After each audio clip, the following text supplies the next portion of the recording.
Let's talk a little bit about the atmosphere out there. You know that the legislature was faced, in deference to the legislature, with some difficult choices financially, and the state legislature in the past session raised the sales tax. Right. And I know, let's face it, particularly in the border areas, people are not happy about that. What was your position? What was your vote on that issue?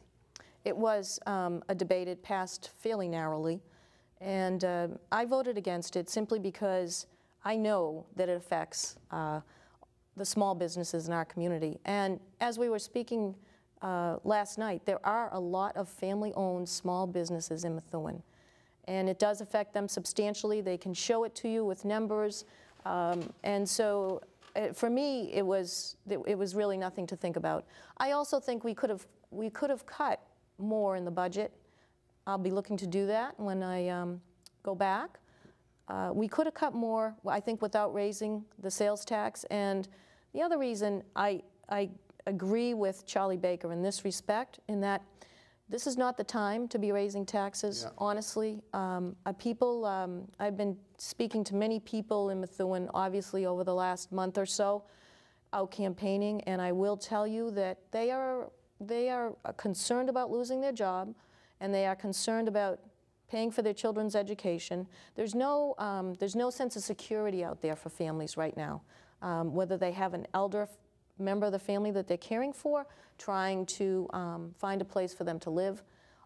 It's just a very, there's a lot of anxiety out there. Yeah, and you know, look, we see it, we feel it. There's anxiety at all levels. And even for people that are currently working, right. As you said, they're afraid of losing their job. You mentioned in Methuen your interest in small business, and right. Methuen has a lot of small businesses, a lot of family-owned businesses.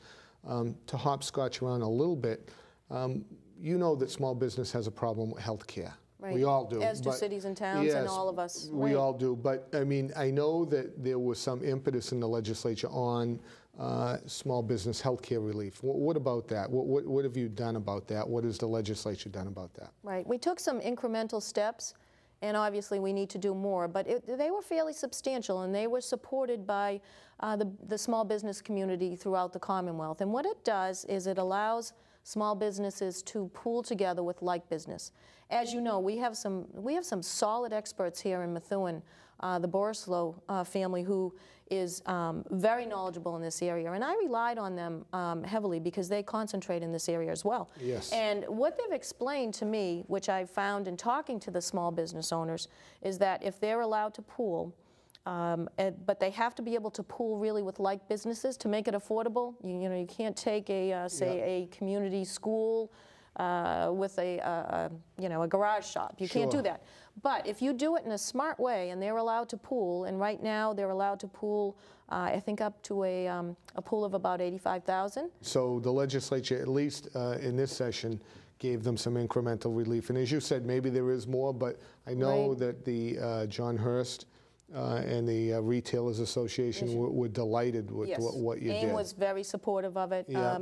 Yes, it was a good piece of legislation, and we anticipate that those pools will get larger as we move forward. But right now, we're going to see how it goes and see what kind of ratio that we get with the savings, and yep. then if we need to bump it up, we will. But it's a very good start. Well, staying on, you know, we're talking about Methuen and small businesses. One of the things you've grabbed a hold of pretty hard is the problems that the whole Merrimack Valley has with people in crisis and losing their homes, foreclosure relief. And it's such a difficult issue. But I know that you've been talking about it and acting on it for some time. Why don't you tell us, what have you done in this area? Right before we finished up in the legislature, we were, I believe, pushed by a lot of the statistics that were coming in. And there's been really press coverage. August was, again, another record-setting month for foreclosures in the Commonwealth. So we looked at it from the perspective of, obviously, some people bought homes that they could not afford. We know that for a fact. But what we're seeing now is that a lot of foreclosures as a result of unemployment. And so we wanted to look to see if we could do something to address that particular issue. what we were also finding is that the institutions for closing were the same 10 national and international conglomerates that we've been dealing with throughout this crisis. And they haven't been responding, obviously, to those filing. So we looked at it from that perspective, and we looked at it from the perspective of small banks in the community trying to buy these foreclosed properties. They're not able to. So between those two statistics that we're able to actually get solid information on, we came up and we extended the time whereby these banks can foreclose on these properties. That's one big help that we put in there to give people some more time, and we also required them to speak, to actually have a negotiation with these larger banks. Because what happened in this crisis, as you well know, is these larger banks, they fired half their staff. And so when you are foreclosed, you cannot get a hold of someone. They can't find your mortgage, and you cannot begin the negotiation process. This will force that process. And as you well know, we have many multiple family homes in Methuen.